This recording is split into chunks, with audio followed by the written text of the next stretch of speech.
It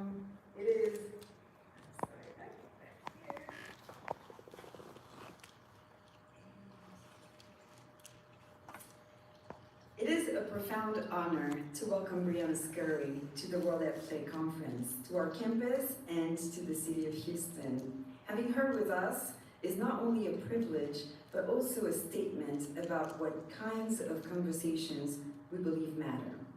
Briana Scurry is one of the most talented and influential goalkeepers in the history of soccer. Over the course of her career, she made 173 international appearances for the United States women's national team, helping secure a World Cup title and 2 Olympic gold medals. Her penalty kick save in the 1999 FIFA World Cup remains one of the most iconic moments in American sports history, not simply because it won a match, but because it shifted the visibility and legitimacy of women's soccer on the national stage. But Briana's legacy cannot be understood through the athletic achievement alone. As one of the first of African American and openly gay professional athletes, she challenged who was allowed to represent the nation, who could be visible, and whose excellence would be recognized. At a moment when women's sports, Black athletes, and LGBTQ+ athletes were routinely marginalized and continue to be marginalized, her presence on that field was already political. Excellence did not protect her from those structures, but it forced her to change. As a founding player in the first paid professional women's soccer league, Briana helped build a sport that could sustain itself, as we've heard in the previous panel. After a career-ending concussion, she again refused violence, becoming one of the nation's leading advocates for traumatic brain injury awareness, insisting that athletes' bodies and futures matter beyond entertainment and medals. Her impact is permanently recognized in the Smithsonian National Museum of African American History and Culture. Her story is told in her memoir, My Greatest Save, and in the CBS documentary, The Only, both of which remind us that survival, visibility, and joy are part of the same struggle. I have the privilege to speak with Briana over Zoom ahead of the conference, and in addition to being a legendary athlete, I was struck by her generosity and her unending passion and contagious excitement to talk about the beautiful game and to meet her students. That spirit is exactly what this conference is about. I will stop here because I know you don't want to hear from me, but from her. And we're all impatient to hear what she has to say. So without further ado, please join me in welcoming Briana Scurry.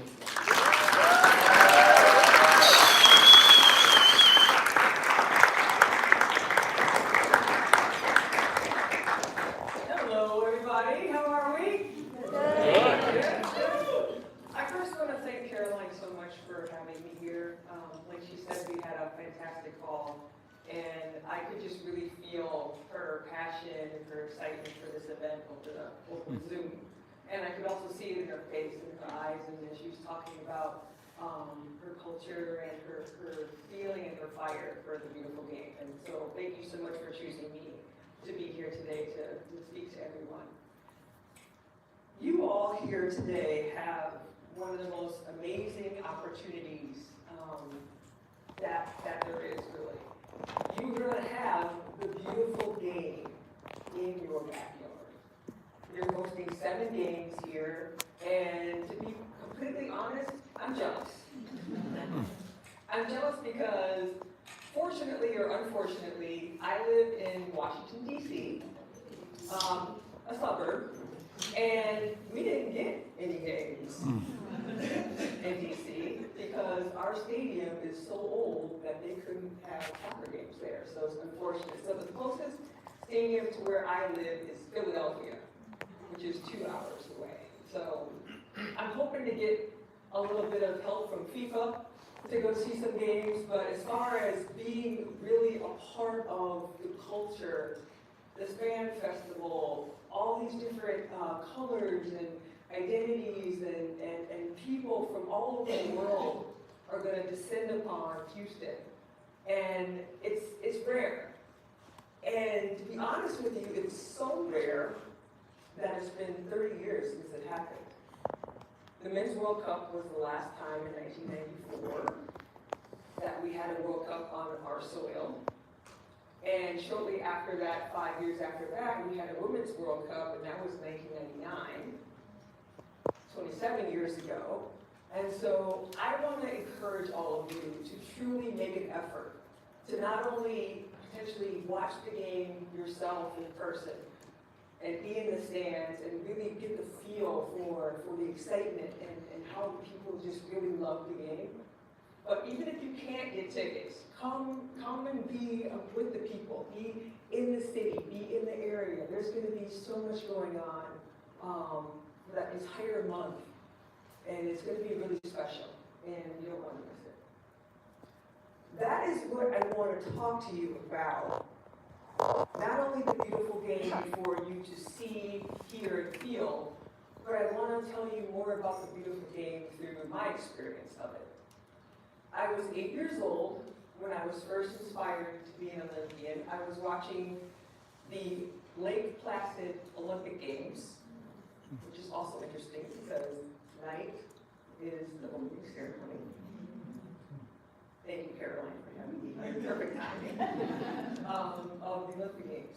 And I just want to say I am as excited as I was when I was 8 to feel and see, because when you're an Olympian, you go your entire life up until that point, oftentimes thinking about your game, thinking about your competition, worrying about how you're doing, how you're working, how you're playing, how your team is doing, and trying to chase down that very, very elusive Olympic dream. One of the most amazing stories of the current games that are starting this evening, actually they started 2 days ago, because they don't tell you that, but the Olympics actually start before the opening ceremonies, is Lindsey Vonn. I mean, how many of you know Lindsey Vonn? All of you.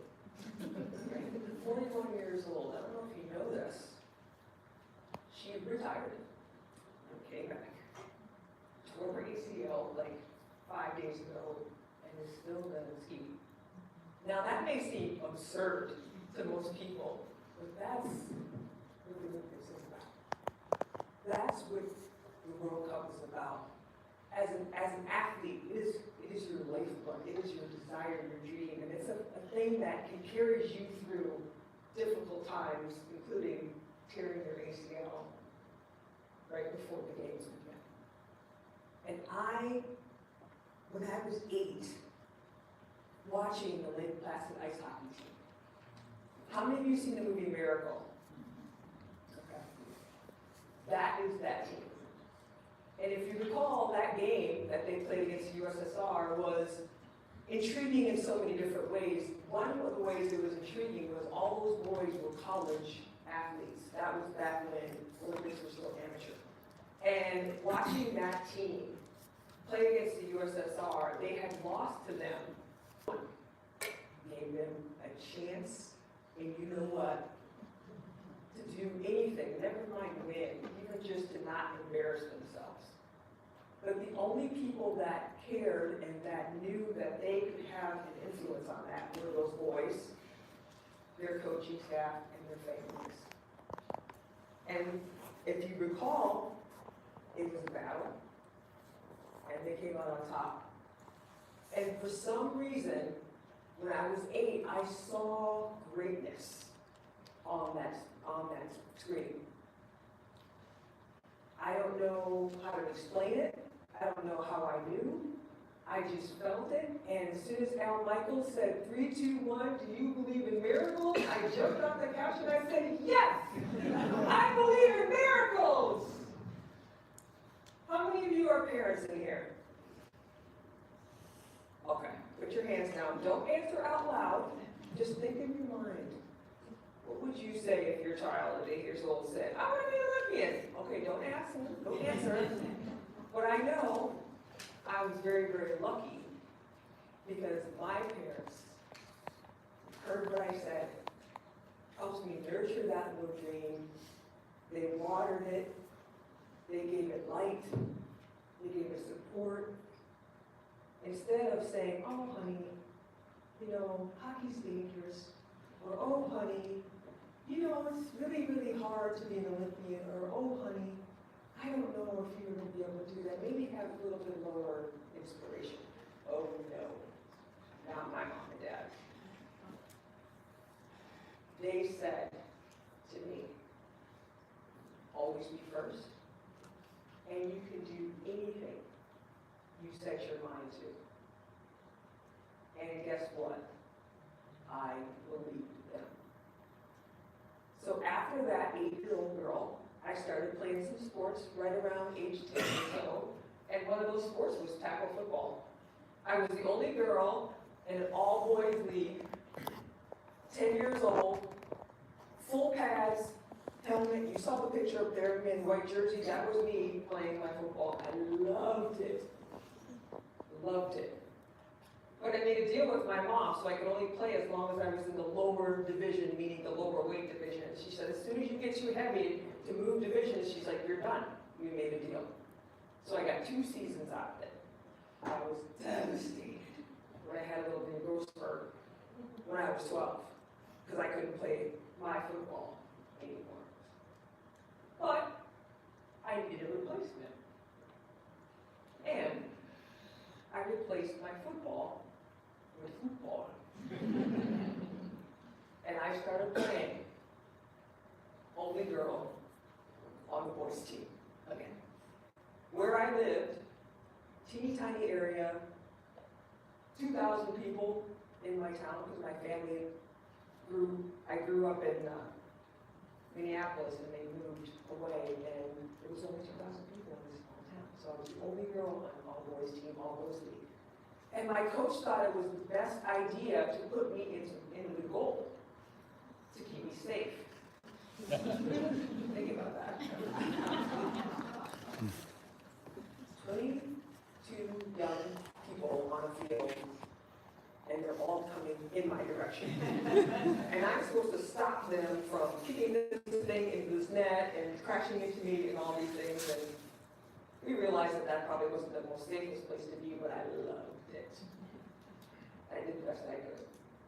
But for the next 3 years, I finally was able to get on a girls' team, and I played in the field. At age 16, I went back to the goal because it was my home. It was where I felt most comfortable. And it's the only place, the only position on the soccer field where you could have control over the other teams. When I love the fact that I could prevent them from winning if I played out of my mind, like Jim Craig, the ice hockey goalie, the 1980 Olympic Classic.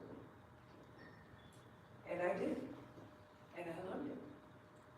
When I was 14 and 15 years old, I made a sign, 8 by 11-inch piece of paper. I wrote a sign, I got my little pencil, I got my ruler out, and I wrote Olympics, 1996, I have a dream. And I put that sign just so on my wall, right above my bed, so I could see it every morning when I woke up and every night before I went to bed. Over and over and over and over again.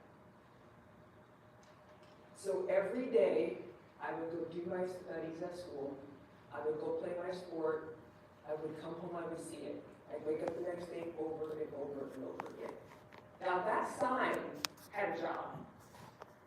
And for whatever reason in my mind and my heart, I had an inclination to make that sign. And I know that that was some kind of divine thought in my head. And that sign was my reminder of what I wanted every day. The next several years, I went to high school. I played 4 sports in high school. And that's very rare these days, but I highly recommend it. And I'm a fan of multi-sport.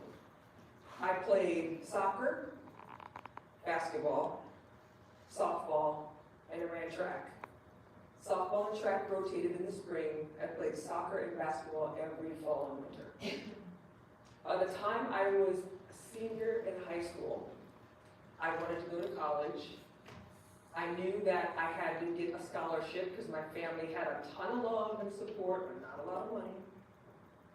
I had 70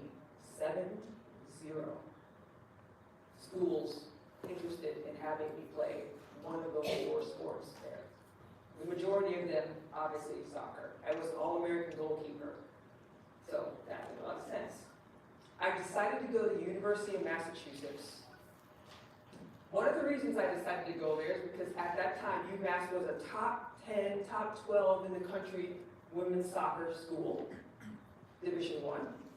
But also, I wanted to be a lawyer at some point.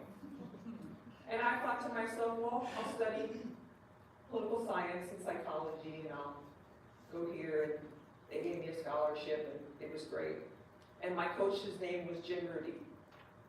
Now, Jim Rudy, I knew, was really good at coaching, obviously, top 10, you have to be good at that, but he had a specialty that I didn't quite appreciate at the time, but boy, do I appreciate it now. He was brilliant at teaching young, great athletes that had a lot of athleticism how to be soccer players, and in particular, how to be goalkeepers. And he had a way about him. One of his best pieces of advice to goalkeepers in training, now listen to this, for all of you goalkeepers in there, in the crowd, this is the number 1 piece of advice. Use both hands to catch the ball. Both hands. Gotta go. The second most important piece of advice was your feet get your hands to the ball. Anybody goalkeeper in here? Right. It's obvious, isn't it? But it's hard to do sometimes, right? To get those feet moving, right? To get those hands together. And that, for whatever reason, clicked for me. And I went from being quite good in high school to being really good by the time I was finished in college. The other reason I went to UMass was because the best goalkeeper in the country was there, and she was going to be a sophomore. Most people would look at me and be like, are you out of your mind? Why in the world would you go to a school where you're going to have to compete with the current best goalkeeper in the country? Let me tell you why I went. Diamonds are formed under pressure. I stuck myself into the deep end of the pool by going to UMass, knowing that she was there, and we battled. We were friendly. I wouldn't say we were friends, but we were friendly. But we went at it every day in training, and coach kept track of everything. And so day after day, training, goals, assists, saves, all this stuff, fitness, strength, the whole 9 yards, every day, tally. And over time, I started to get better and better and better. My first year, we split. My second year, sophomore, I played the entire season. She blew her knee out in the off season. Now she's a redshirt senior, junior. We split time. Senior year, she had some thoughts and feelings, and she went and transferred out. And so that left me with the starting position. That year, we both were All-American. My coach had 2 All-American goalkeepers on his team at the same time. What a coach, right? I mean, I don't even know if that even exists. Anyone else has ever done that before or since. My senior year, we were good. We were top 10. We had the lowest goals against average in the country, which is saying something, because back then, UNC was an absolute powerhouse.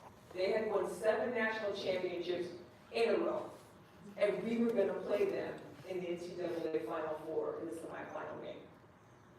No one.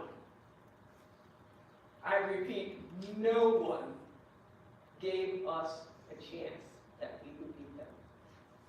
Sounds familiar, doesn't it? But we felt we had the goods. I was excited. I was thrilled. I was like, we have the best goals against average in the country. We can pull off this upset. We can do it. So we went in there, we played UNC at UNC. The first 10 minutes, we're battling. And I'm diving all over the place. I'm going this way, I'm going that way. I'm back to bar and on the ground. You goalkeepers know what I'm talking about, right? Spinning around on my head. Making all these kind of saves in the first 10 minutes. At that point, referee blows the whistle. Penalty kick. How many of you know who Mia Hamm is? Anybody? Anyone? Right? She was still at UNC. My team, unfortunately, my defender took her down in the box. It was legit. It was an actual foul. I actually looked at the video a few years ago. It was legit. So here she is.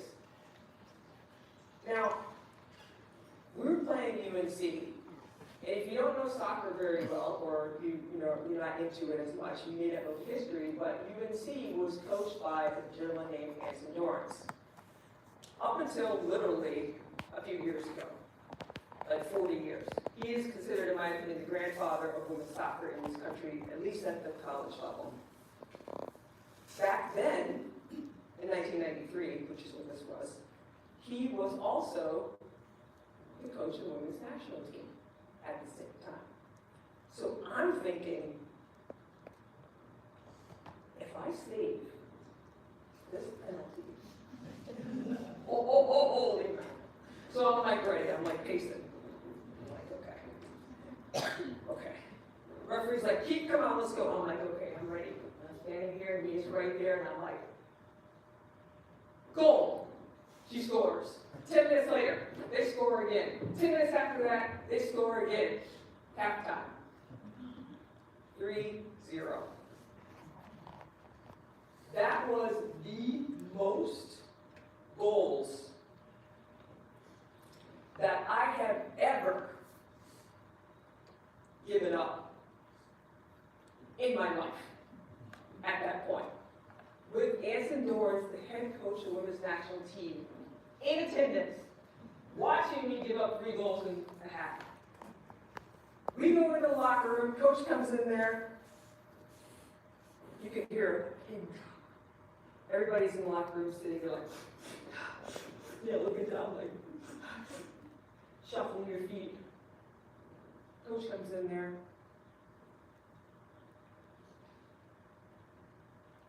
He says, you have 2 choices. He looked us dead in the eye and he said, 1, you could go out there, get 3 more goals scored on you, and lose this game 6-0 and get run out of here. Or you could go out there and win this half and show these people what you're made of. And he left. So we're all sitting there, looking at each other. Then one of us goes, yeah, let's go, high five, we're like, let's go, put out locker room, woo! And we score. The first 10 minutes, the second half, we scored. I was like, ooh, how many of you know how dangerous the 2-goal lead is? Right? It's 3-1. I'm like, oh, we can do this. I am just making all kinds of saves. I didn't even care how I did it. As long as I did it, I was like fired up. I made double-digit saves that game. Referee blows the whistle. We lost. I know, right? Big build up. Lost. 4-1. I know, right? Oh, that's bad. It's a lot of goals. That's a lot of goals. After the game, media. Now, the media is interesting because they want to get you at your worst, excruciating, sad time. Because they want you to say something stupid when they ask you a stupid question. Like, did you really think you could save Mia Hamm's penalty kick, Brian? I mean, that's all great. Did you really think you could save me and Ham's penalty kick? I mean, she's the best, attacker in the world, and I mean, they're so close, and the UNC is amazing, and blah, blah, blah. You saying all this stuff, and this slanted question. I was like, oh. I kept my composure. I said, yeah, you're right, Mia Hamm is an amazing player. She's one of the best in the world, and she had a fantastic game, but I really felt like we were coming in here today and that we could give it our best, and we really did what we could do out there, and UNC is just a great team. I'm just so happy that we made it to NCAA for the Final Four. So you gotta sound like you're not screaming inside and devastated that you just lost because they're gonna take a picture, and they'll show you crying and upset. So we get done with the conference, and I walk out the door, and I see on the far wall Mia Hamm, Anson, and Tisha Venturini. Anybody know Tisha Venturini? Yeah, national team too. All right, so all of them, basically. I walk out, and I hear, "Hey, Keith!" Me? I don't want to keep there. She says, "Yeah, come here." It's Mia. I'm like, what could she possibly have to say to me right now? Not a good time, not a good time at all. So I go over there, I'm like, okay. I didn't wait for that at that time, so She's like, "Hey, great game today." I'm like, "Thank you." Great for you, maybe. She goes, "No," she saw me look on my face. She's like, "No, really. You are a great keeper." And for the life of me, I don't know why I said this to her, but I did. I said, "Tell him that." And I pointed at Anson. Right?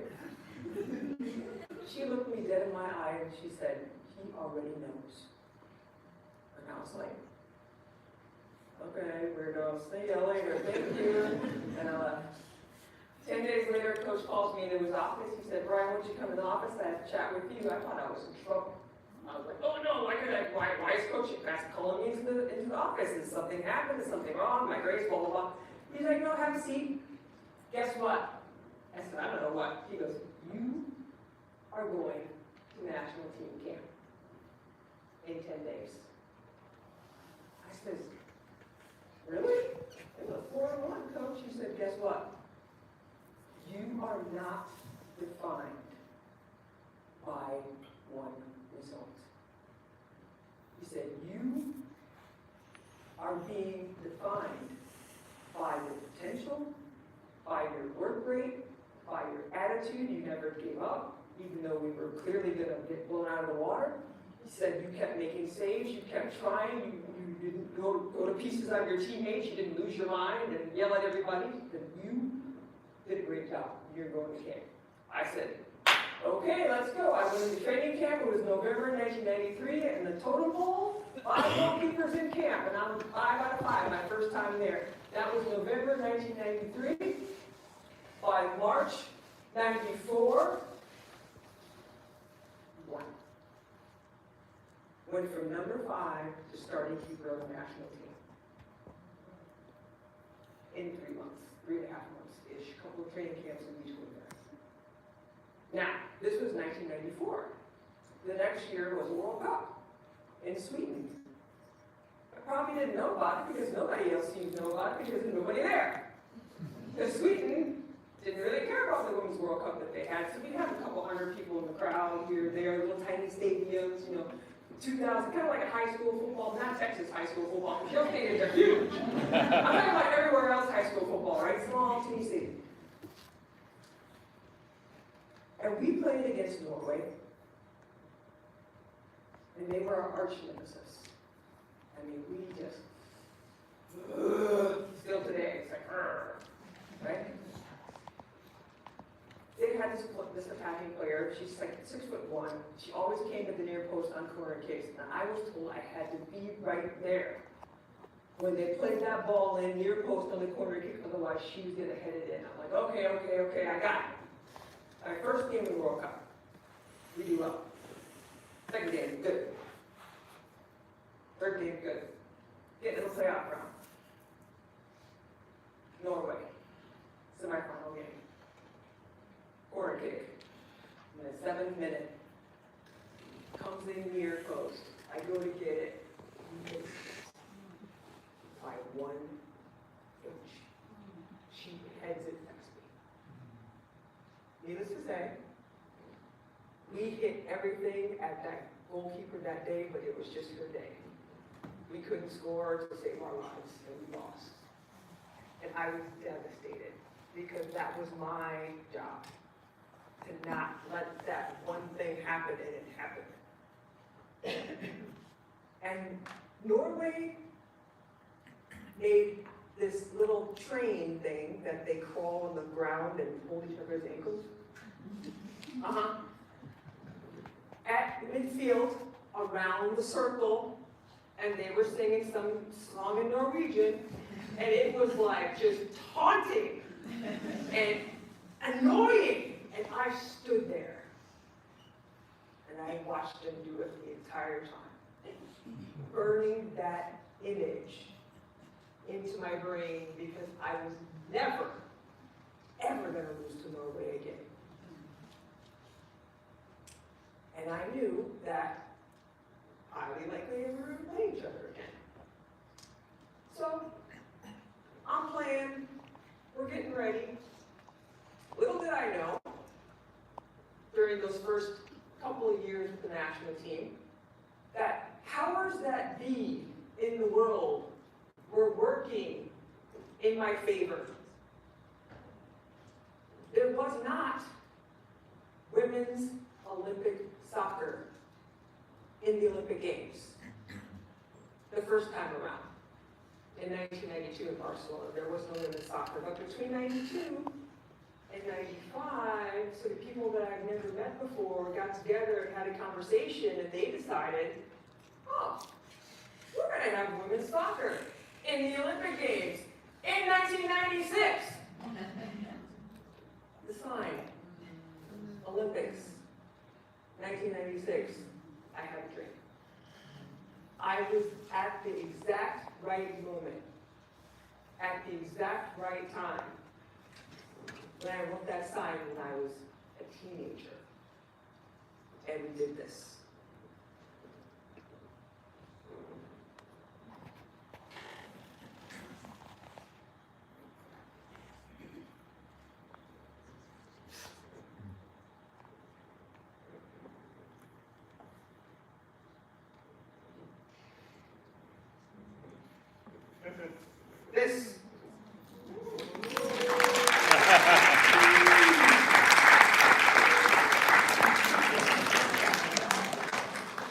This is the first ever women's soccer Olympic gold medal. Can somebody read the year on there? What year is that? What year is it? 1996!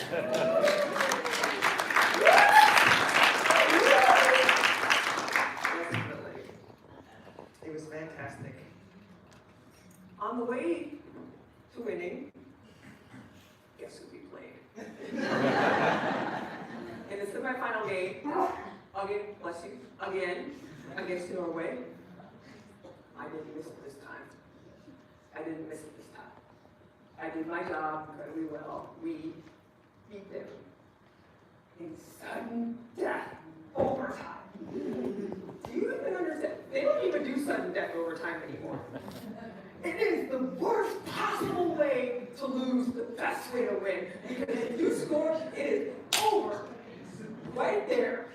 And they were on the ground and on their knees, and they were not the way they were before. But you know, they were like, ah! And I was like, woo! I ran so fast down that field, I don't think my feet touched the ground.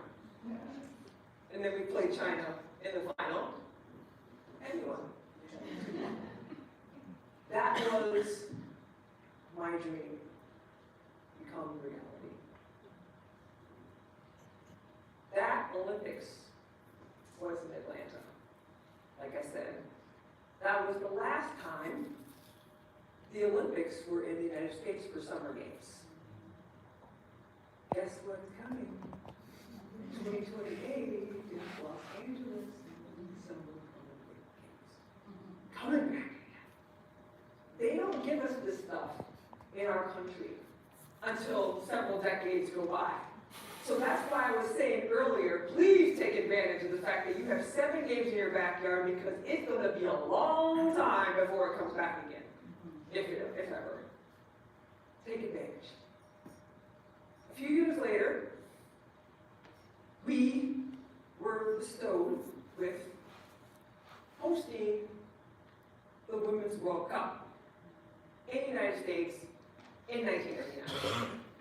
It's that tournament that made the women's soccer team in this country worldwide. We had won the Olympic Games, and of course it's fantastic in front of 76,000 people. But unless you were in the stadium, you didn't see it, because they did not show our game on TV.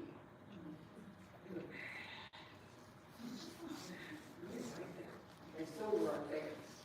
We were expecting fully to see us play in the gold medal match on TV live. Are you kidding?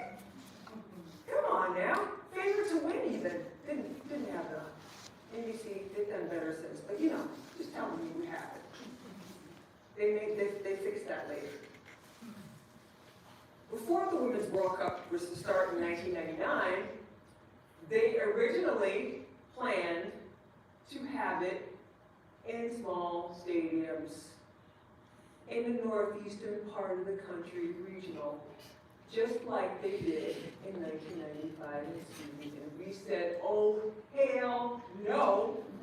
We just had 76,000 people come to our final in the Olympic Games. How can you possibly think that that's okay for you to have this amazing opportunity in 2,000 to 5,000 seat stadiums in high school on the northeast part of the country? They were like, oh, well, people only came to your game because it was the Olympics and there was a ticket. These people. Things you have to deal with sometimes with some people. And we said, you know what?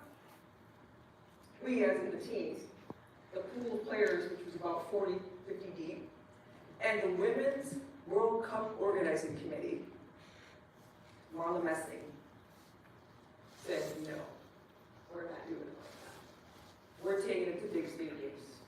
We're taking it to Soldier Field. We're taking it to Giant Stadium. We're taking it to Palo Alto, Stanford Stadium. We're taking it to the Rose Bowl. 90,000 people. For 2 years straight. 2 years. Every single one of us went from one club to the next club, to the next club, to the next club, all over the country for 2 years straight, selling our game to every single club we could talk to.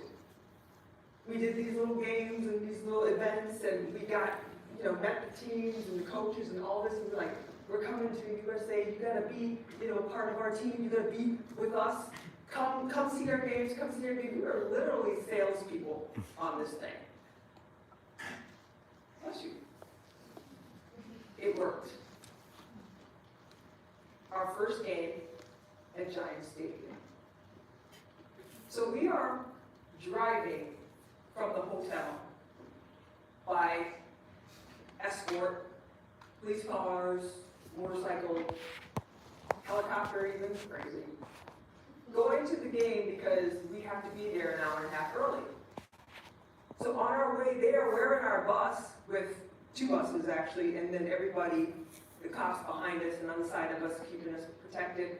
And we were driving on the shoulder because there was so much traffic out in the Meadowlands. And we were like, what is up with all this traffic?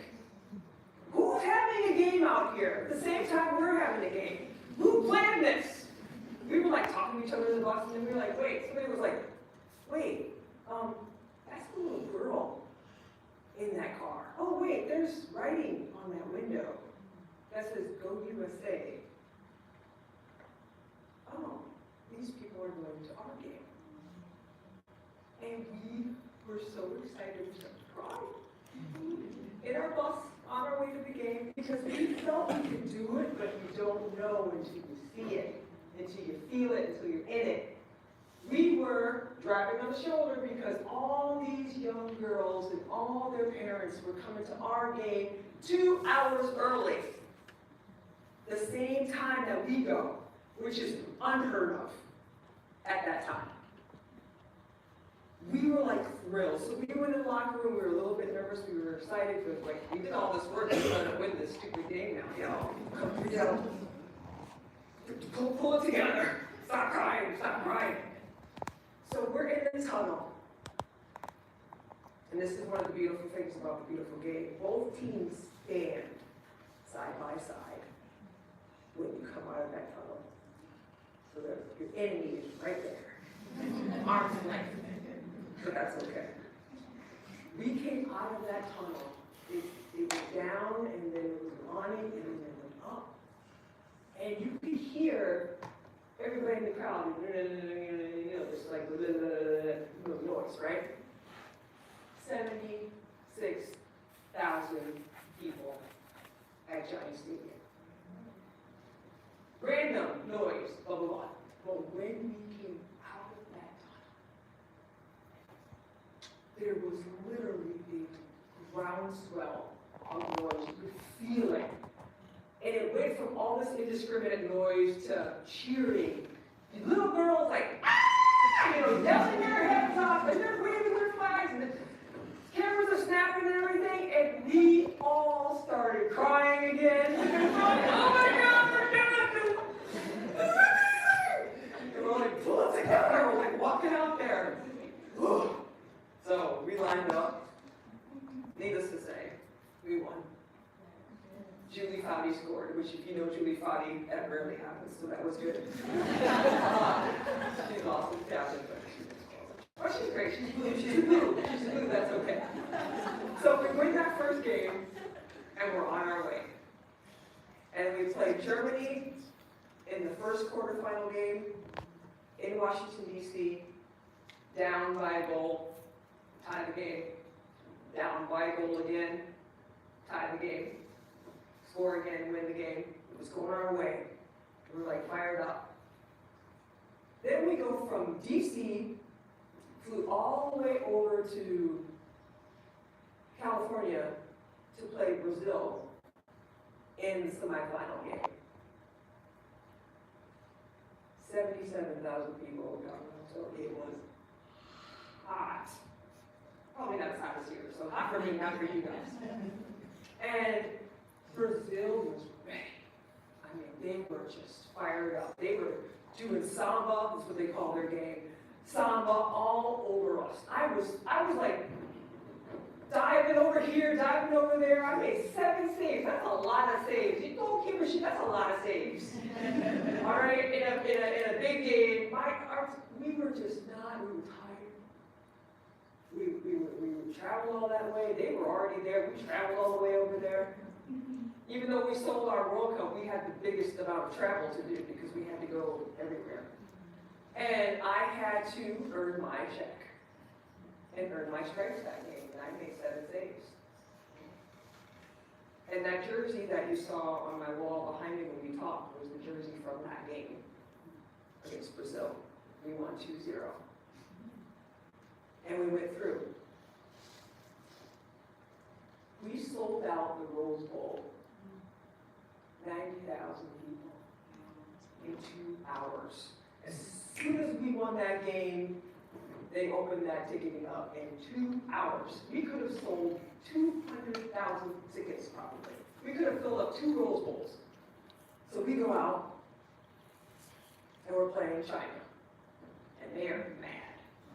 Because they've been playing incredibly well the entire time.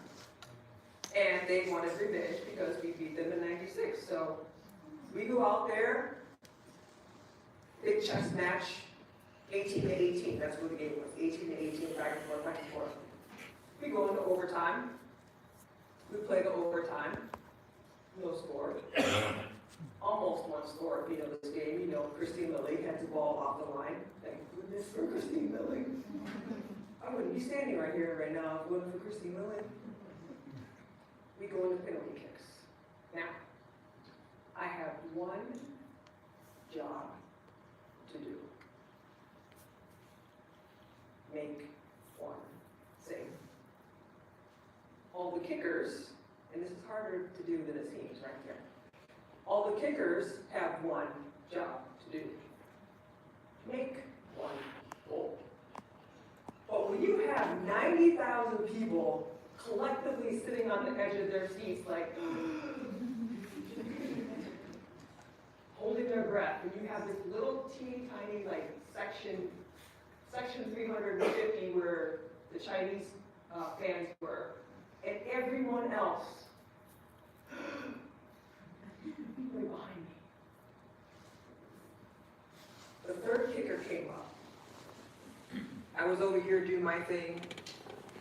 I don't usually look at the kickers. I squat down, I get up, and for whatever reason, I can still not, I don't know what happened there. Well, I do know what happened. Divine intervention again. I come out, and something in my mind says, look, a word, look. So I looked at the kicker, and I saw her, and I'm like, this is the one. So I walk into the goal, I get ready. The referee blows the whistle. I come off the line. I admit I came off the line a little bit. People always ask me, they're like, "Did you come off the line?" I'm like 3 yards off the line. I'm a referee, right? I'm way out there. That's how we trained it, so I did it. And I saved it. And I was just fired up, and the whole crowd went crazy, and we won that game. Thank goodness. After that was just a whirlwind. Just amazing. All of a sudden, everybody knew who I was. I was walking down the street in Pasadena, like 2 days later, a guy like is in the yard, in the street, and he goes, "Scurry!" out his window, puts his car in park, still running, jumps out of the car, runs over to me, high fives me, "You're amazing!" runs back to his car. I was like, what just happened? Crazy. People are crazy. Thank goodness. So I played on the national team for another few years after that. 2004 came. My father was very ill, unfortunately. And he passed away 2 months before the Olympic final. And I was devastated. And I played the best game of my life in that final. And we did this.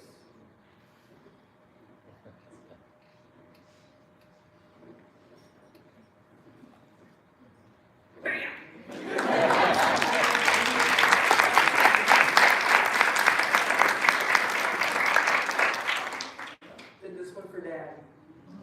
This one for Dad. I don't know if any of you in the crowd have ever had one of the most exciting and amazing things happen to you while your heart is breaking at the same time. I mean, it's like two polar opposite emotions that are the strongest emotions possible, and you are trying to not be torn apart by them. And that's what it felt like for me to play in that Olympic Games. And my dad made a couple of those saves in that final, I can guarantee you that, because there were saves I was making that I don't remember making, and had never made before or since. And I played on the national team for a few more years internationally, then I retired, playing club ball. 38 years old, about to hang up the boots. Figured I had another season or two. I'm playing in a game against Philadelphia, going out for a low ball. This is 2010. And an attacking player is coming to the side of me, and she's trying to nip her little foot in front there, right? Completely innocent, fair play. Crashes her knee into the side of my head. I bundle over, and needless to say, it was my last concussion. I went through what I call the desert. I went from this woman who literally was arguably the best goalkeeper in the world for a good amount of time, to barely recognizing myself in the mirror. I mean, how many of you have had concussions in here? I'm sure all of you have, right? Most of you have. It was a bad one. It was bad because I didn't see her coming, and because she hit me in my temple. And for the next 3 years, my life just disintegrated. I had to fight the insurance company to help pay for treatments and doctors and second opinions and therapies that I felt I needed, and they fought against me because they thought I was faking. Which is interesting because athletes, we tend to be the opposite. We tend to not want to go do all that stuff and not say how hurt we are, but I do. Spent all my savings.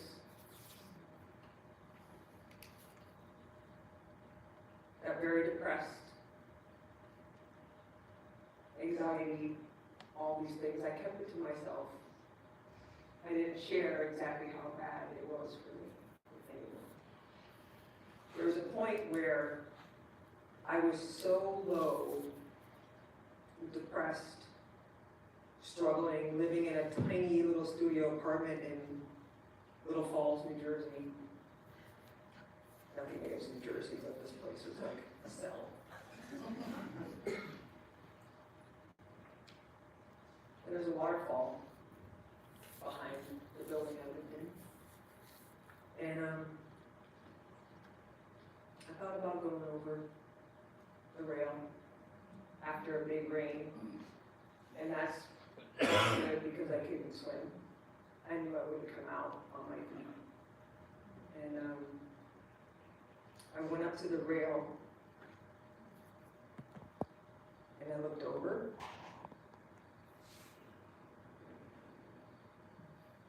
And something out of the blue again, a thought came of my mom sitting on her bed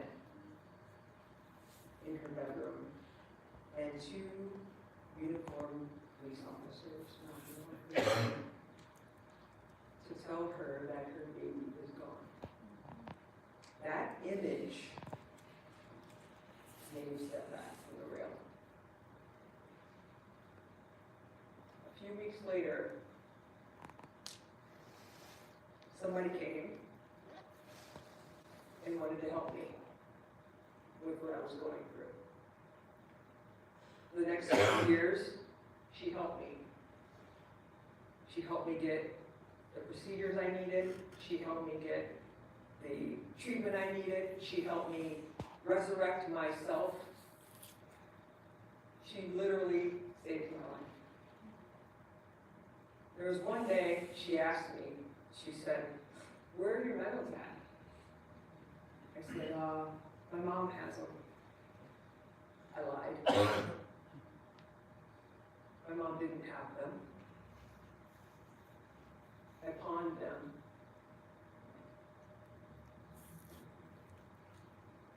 I pawned both of these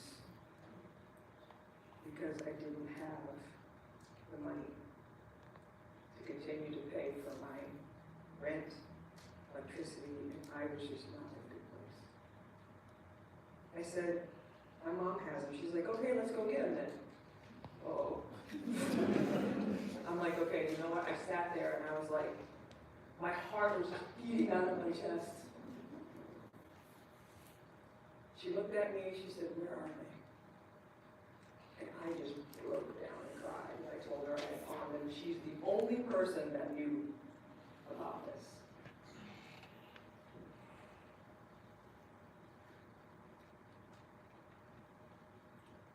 She said, where are they? I said, they're in New York. We lived in D.C. She goes, give me the address. We're going there tomorrow to get them. If you know how pawning works, you have to pay the money back. Well, roughly 18 grand, something like that. She took her checkbook out, wrote a check and got my medals back. And she said, you could pay me back later. That woman is my wife now. She's my wife, she's my angel.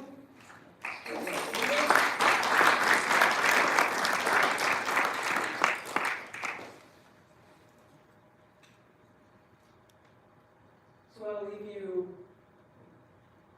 with this. If you are someone who's struggling, if you feel like you're in a place that you're alone and nobody could possibly help you, and you don't know if you can go on, give it one more day. Get through that day. Give it one more day. Get through that day. Because you never know who's coming to save you. That person is on their way. Just hang in there. Now, I'm here. So are the girls. Right? And one of the reasons why I bring these everywhere I go is because they have new meaning to me. And I want to invite every single one of you, if you're so inclined, if you have time, to come and touch them or look at them or take a picture of them. And I even allow people to put them on if you want to, because these medals are way more than just medals. They are a symbol of all my hard work and all the work of everybody who ever cared about me. And I bring them because they're a symbol that you just have to be relentless. And you have to have resilience. Because sometimes life can throw you for a loop. But if you just hang in there, someone might be just around the corner and the exact person that you need. Thank you.